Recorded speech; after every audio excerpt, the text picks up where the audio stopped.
You take special care of him. He's my special boy. Isn't that kind of funny? Thanks, Ty from Tennessee. I'll put a link to his Facebook bio down below. Hey, everybody. Welcome back. I know. It ain't sunny like it usually is. And you know, it can be sunny any which way, any which day you want it to be. It's just, it's kind of up to us. You know, we got to bring that positivity sometimes. For me, I got to be obnoxiously positive sometimes. Otherwise, I'm gonna get myself down in the dumps, and when I get down in the dumps, it ain't worth it, right? Because then that drags into the next day, into the next day, into the next day, and then before you know it, you're having a consecutive or a string of bad days, and it just ain't worth it. It isn't worth it, my friends. So I oftentimes ask myself, this program that I work, I often ask myself, what can I do for other people, right? That's the question. And in the big book, it suggests that. It suggests that if we had a perfect life, we would be this, and that at the very end, it would be to give back and to give back what you've gotten out. And that goes for faith, that goes for any kind of program that you work, because you're eventually going to work your program to a point where the only way you're going to get anything out of your program is to give back, right? And a lot of people who have been in the program long enough to know what it's all about realize that, and they realize that it's a matter of giving back and providing that safe place or that safe haven or that beacon to another person, right? So that they can then return find the hope and inspiration that they need in recovery.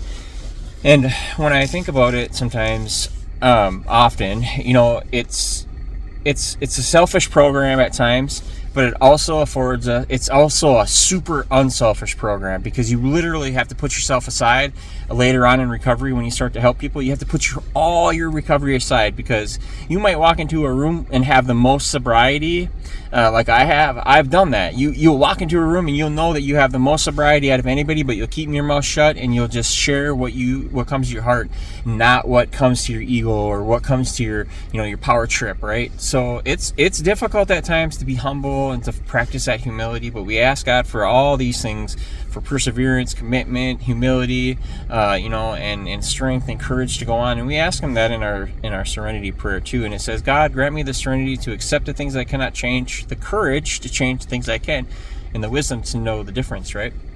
And also we can throw in there, hey, we need some strength. I need some dedication and commitment, because it's hard out here for people who are working a program. It's easy for the people who are using, because in a way they just get to forget about their problems. They don't have to deal with them head on. And in recovery, what happens is early recovery, you start to hit these problems head on, the big issues, the big ones, right? The ones that you've been running from that have kept you drunk and kept you addicted. And so when you stop, turn around and face those, and you hit them up with some therapy or some counseling or some meetings, some programming, some principles, steps, right? A formula that you get from concept to completion, okay? And completion, I mean that loosely, because we're never really completing the program. We're just committing and completing each step to get to the next step, and it's just one step after the other, stepping stones into long-term sobriety, long-term recovery, right? And so in recovery, we're going to find our sobriety, right? And in recovery, we're going to find our faith. And in recovery, we're going to find our trust again, and we're going to be trustworthy again. You got to have a faith to be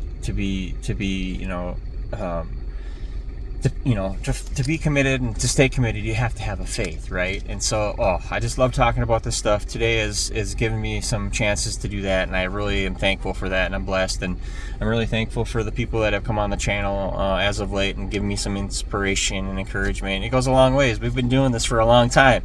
I've been pickup preaching and doing all this for so long. It feels so great to see some of you guys again, and having more of an appreciation for what we can do for each other. It's just an amazing thing, and it's been all given to me by the grace of God, and I'm forgiven.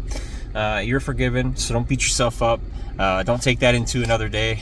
Just know that you are worthy today of the love and appreciation that you deserve, and I think that you're worthy. And I think that you're important, and I think that you're a beautiful person. It doesn't matter what we look like. It doesn't matter, if we make mistakes once in a while. That's okay. We're gonna fall off the I don't want to say fall off the wagon, but we're going to fall out of doing the right thing sometimes, but we always seek and yearn to do the next right thing. And that's what life and recovery is all about. So thanks for letting me share. Thanks for those who have come back on the channel and giving me some love. I appreciate it. We'll see you again on the next one. All right. God bless you.